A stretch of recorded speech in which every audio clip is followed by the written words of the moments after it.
I'm on a quest to find music and art. Supporting local talent is the place I start. Yeah, this is our culture, the place to be. Games, books, arts and crafts and jewelry. This the guardians of the geekery. This the guardians of the geekery. This the guardians of the geekery. This the guardians of the geekery. And now for today's episode of Guardians of the Geekery with your hosts, Matt, Carol, and Joey.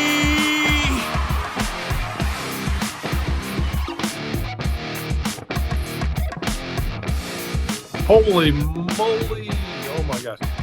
Before we get to the guests, I just want to remind everybody, the Geekery Market returning to the Cabarrus Arena and Event Center, this time Saturday, November 9th, 10 a.m. to 4 p.m., over 30,000 square feet of geeky goodness.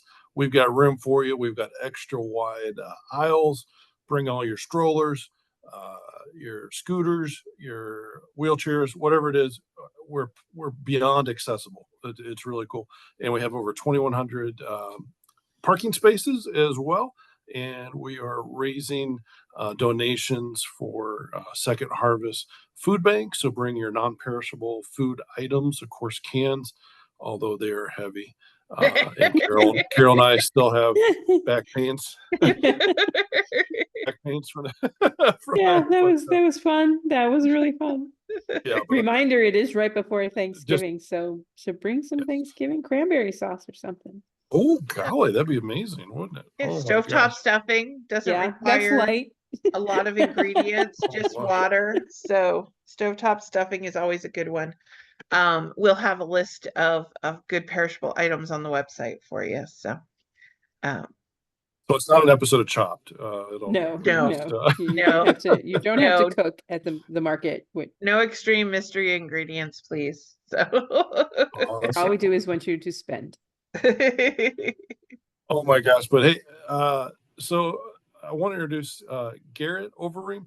Gerrit, this is your first time coming out, isn't it? I don't think we've seen you in a vending capacity, if you will. I guess it is first time. I'm excited. Oh, welcome! Woo! Yes. But he's been to the market before, so I have. And I spent some money. I was hoping to make some money, so you gotta come out and buy his books. I usually end up spending more than I make, so other vendors are like, "Oh, that's cool." Challenge accepted, right? Behind you, I can see you spend some money from your toys behind you there. Oh my goodness, it's amazing. Yeah. So for our audio listeners, Gerrit is only in one little corner of his screen because behind him he has Han Solo in carbonite, not the rug like we have at our house, but the actual statue, as well as many other very cool things. So let Harrison Ford go. So as usual, we love that you're listening to us on audio, but do yourself a favor and make sure when you get to a safe driving space, you log in and check out his amazing background, because don't watch us while you're driving. Please don't. Yeah, all those props behind me are things that I built. So, oh wow. Yeah. So you did kidnap Harrison Ford. So you did kidnap Harrison Ford. So Gerrit, go ahead. Go for it, Carol. Okay, so tell us a little bit about your book series, because you have a series of 4 books. I got a series of 4 books. I'm currently editing the 5th. It's a series, science mixed with a little bit of fantasy. So I've pulled from things that I liked in the past, like Buck Rogers, Babylon 5, and kind of mixed a little Dungeons and Dragons into it. So can a man accidentally brought back from the dead save the future? That'd be the tagline. Interesting. Yeah, and it's only supposed to be one book. Character. They all deal with the same character? Same character. You're following Ryan Hunt through his adventures, just an average person thrown into a chaotic mix. Sweet. So when did you start writing the book, and what was your impetus of starting to write? I've been writing since I was a kid. I have lots of little notes still sitting in my files from when I was bored in class, writing little stories. And then I was at New York Comic-Con, and my wife and my sister were buying books from authors, and I was like, hey, that'd be cool to do. And my wife's like, go write a book. So I'm like, okay, I'll go write a book. And then one day on a drive, an idea hit me, and what could happen? Can I be resurrected from my ashes? And then my mind took a left turn and then just kept going. That's pretty cool. Hey, and I think I was looking to let your bio or your learn more about you, and I wonder if you could share the 3 goals you made for yourself that I think really kind of made you follow through with this. I think it was really quite kind of neat. Ooh, pulling from my goals, I have to remember those. Like, and one of them was to write the book. That's for the first thing I had, and I did it. The second thing was to have somebody I didn't know want to buy the book and read it. Then the third one was someone would actually like it. Nice. And they did. And I've had other goals where, that were shocking to me.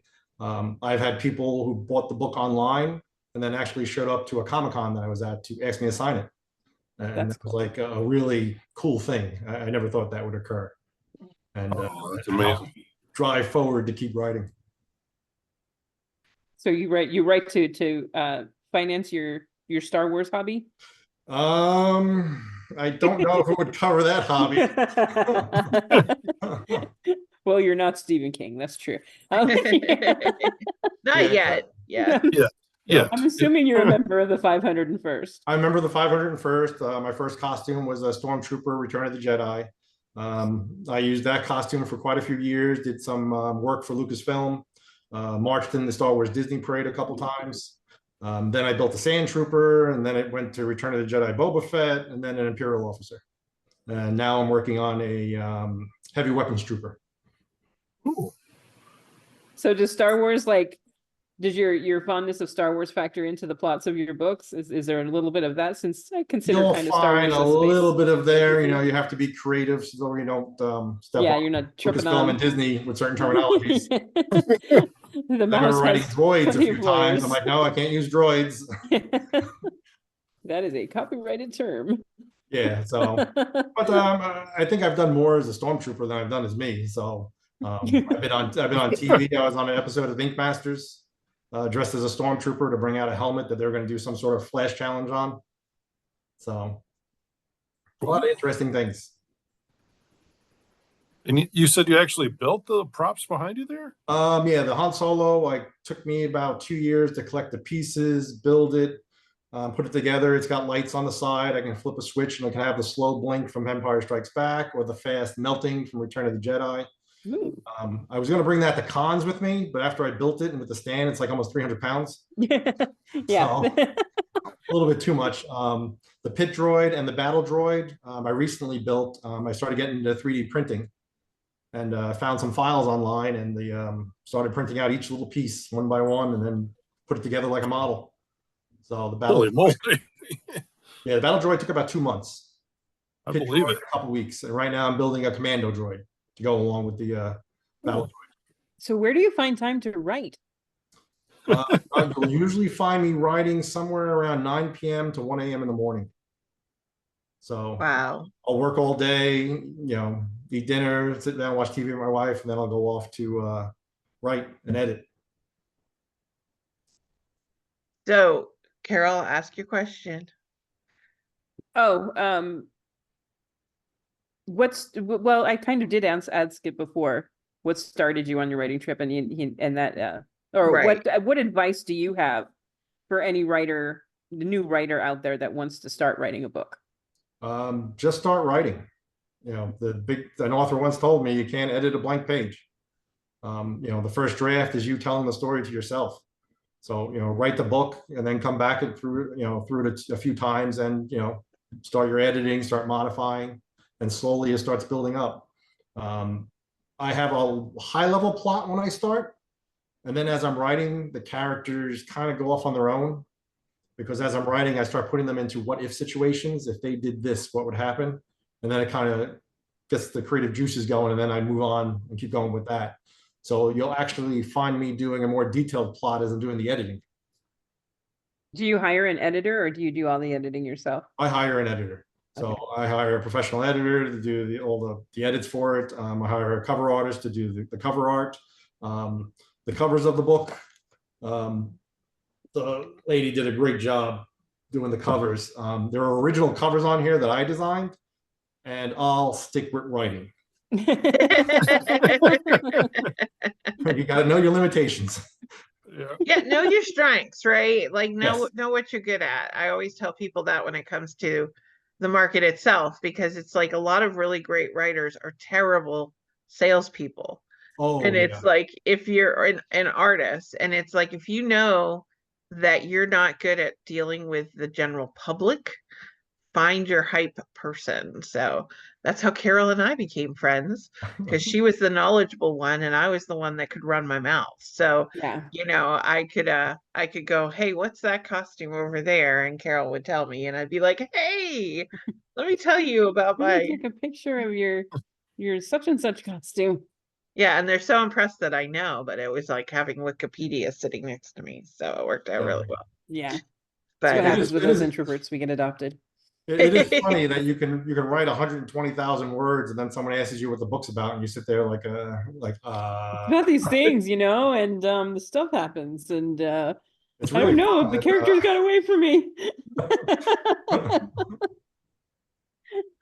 So do you find that characters just get away from did you like rewrite your master plan once it started?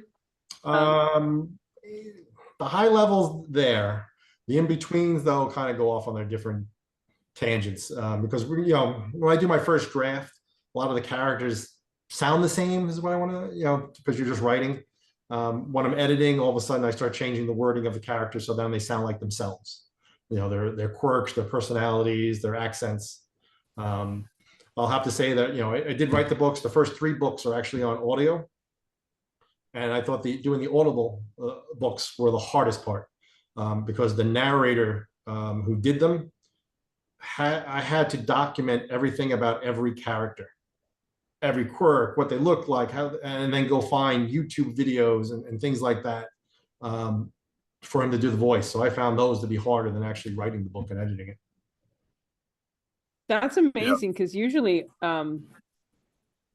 authors don't go for the audible quickly. It takes a while to get to the audible, but you went pretty quick to an audiobook. Yeah, I did. I have some family members who have problems reading because of eyesight issues. So I wanted to get them into audiobooks so they can listen to them. That's awesome. so you've got 4. What's number 5 going to be? Number 5 is going to be an interesting one because we're going more fantasy. So you're going to Oh, see a yeah. lot more pulled into Dungeons and Dragons mixed with the sci-fi in that one. So is it going to be a different series than the No, it's the okay. same series. It's a continuation of book 4, and you dive down into new worlds, and it's actually a bigger book than the past ones. A whole new world. Yes, I didn't want to say. How many books do you envision the series being? I'm probably going to be around 7, I think. Every time I think I'm going to end it, the way I end the book kind of leads on to another one. The story keeps evolving. The villains keep evolving. The story just won't end for you. Yeah. I get a little more psychotic.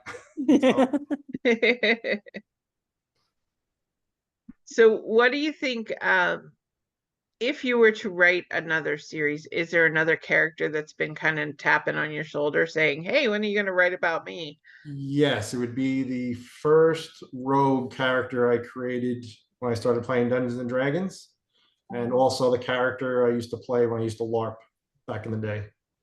So it would be through the eyes of a rogue. And for people who are not familiar, LARPing is live action role playing. It's where you actually dress up as the character. And, if you've ever been to a Renaissance festival, there's people that attend the Ren Fair and there's people that appear to live there. And those would be the LARPers. So, to a degree, right? I mean, if they're playing the game. And if you've ever been to Disney World, if you've been over to Hollywood Studios, you have an opportunity to be part of the LARP. You may not get to the costume, but it's that live action playing where you actually interact with players just like you would in World of Warcraft or any of those online games, but it gives you a chance to actually be that person. So, and that's definitely an escape from reality. Yes. Yes, which, I think we all need a little bit of an escape these days. So, so if you had to, so one of the things that I like to ask people who went from going to cons to actually selling their books or items at cons, What's something that surprised you when you sat on the other side of the table, um, that you didn't think about or didn't expect when you first started selling your books out at markets and conventions and different things like that? It was interesting because I don't know, I felt like I was more in the in crowd, um, because you became friends with all these different vendors, and then you start seeing them at other cons. Even if you weren't a vendor there, they would call you over just to talk to you. Say hello. As I said before, I was a fan of Buck Rogers. There was one con I was at in Queens, New York on a Friday night, and it was very slow. And Erin Gray from Buck Oh, Rogers wow. was sitting a couple of seats down from me, and she had no one at her table, so she started walking down the tables. And we had a long conversation, and I traded her my book for an autograph. Sweet. Yeah, so it was great. It was like new experiences. Great things happen at conventions Oh yeah. Yep. Or markets. or markets. Yeah, this is not a convention, this is a market. Although there is many, many things to do and many, many things to buy, including Gerrit's book. Yes. Definitely pick up. Yes. In fact, some members of the Star Wars costume group are planning to be there as well. So even though you won't be able to see Gerrit's in person Han Solo, like we are getting to see it on Zoom right now, you will be able to go. So they actually had last year, they had a land speeder there that you could sit and get pictures on. They had a throne that you could sit and take pictures of.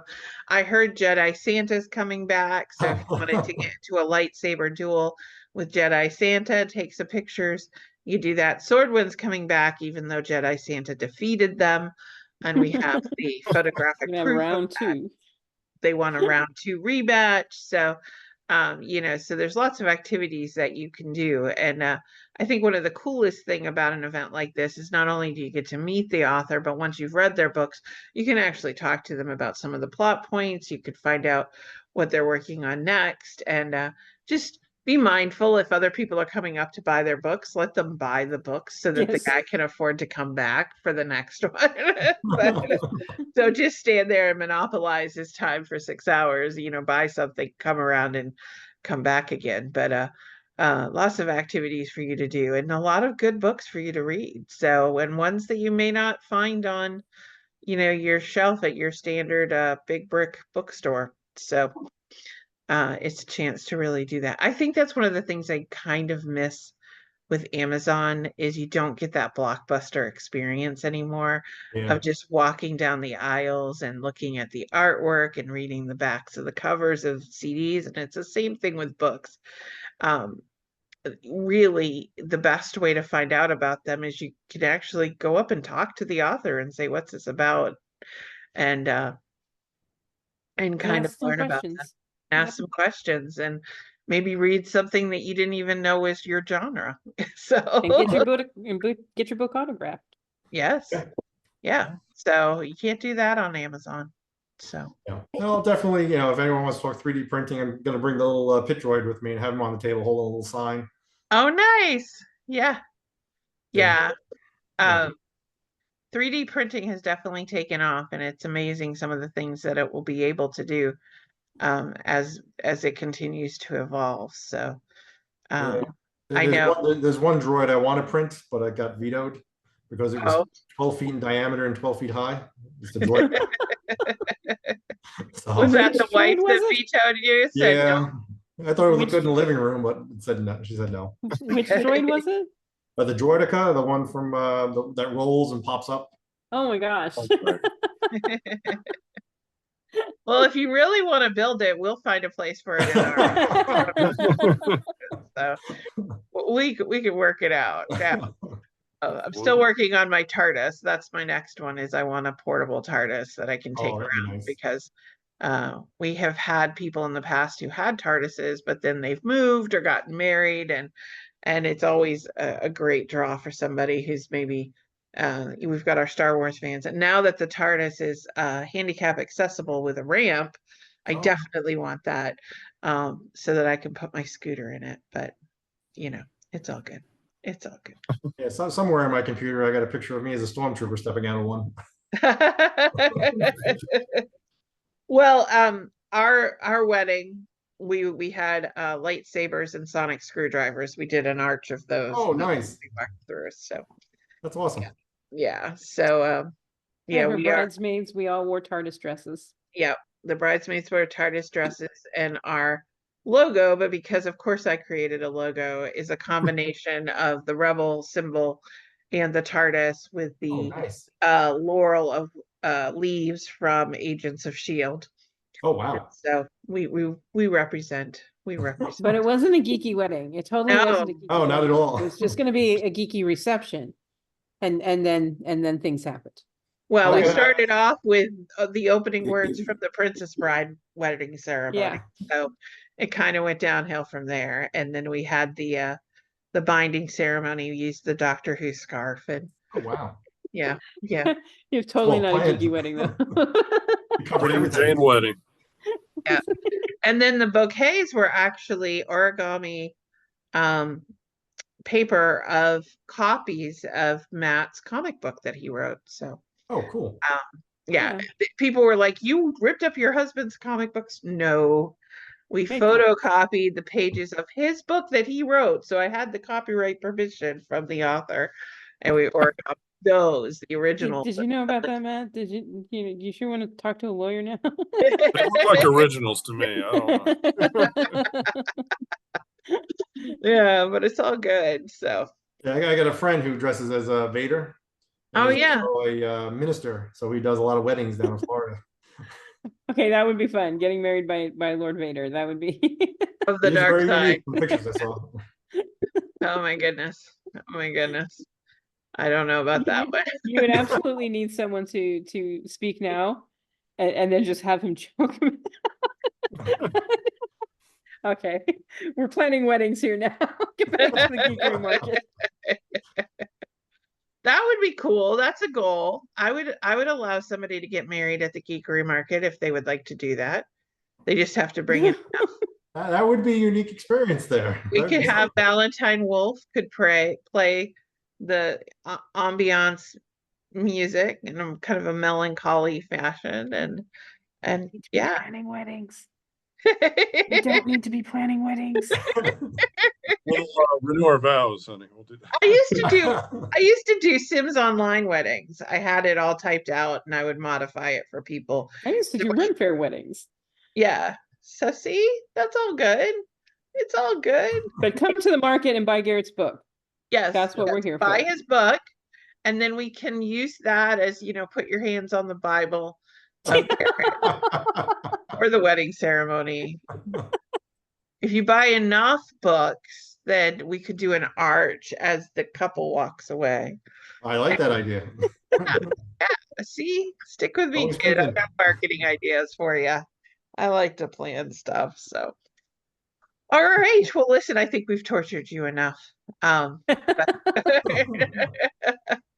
Thank you so much for being here. We're so excited to have you join the Geekery Market family and be able to be on the inside of the book. And my goal for you, of my top 3 goals, is that you might actually sell more books than you buy stuff. And I hope you buy a lot of stuff. So Oh, I know I will. now, if people want to pre-order from you, for the books, to make sure that you have books 1 through 4 available when they come by, because I know 1 and 2 usually sell out quickly because people Yep. buy the first 2, and if you get there later in the day, you're left with 3 and 4, and you have to kind of guess what happened before. So, but can they go on your where can they find you, Gerrit, on the World Wide Web? GerritOvereem.com. And or they can just shoot me an email at authorgsovereem@gmail.com. Okay. Yeah, And so we'll make sure have the you do links. We will Yeah. have the links on the Geekery market page. Yes, so go to geekerymarket.com and you can find Gerrit on there. We'll have a link to his website as well as a link to a copy of this podcast so you can see the cool stuff you heard about in your car. And yeah, so check it out. But go ahead and remember, girl math is if you pay for the books with Gerrit before you get to the market and then you go up to his table and just pick it up, it's free money. That's right? right. Like, because you've already paid Yeah, for it. you've already paid So- for it. So So, and just in time for the holidays, buy one for every family member, and then you can have a book club about it. So, Yeah, it makes right. great stocking stuffers. yes, Yep. big stockings. So it'll work out well. All right, Garrett, thank you so much for coming. We'll see you in a few months. All right, thank you. Appreciate it. Bye. Bye. That was an episode of Guardians of the Geekery. Thank you for listening.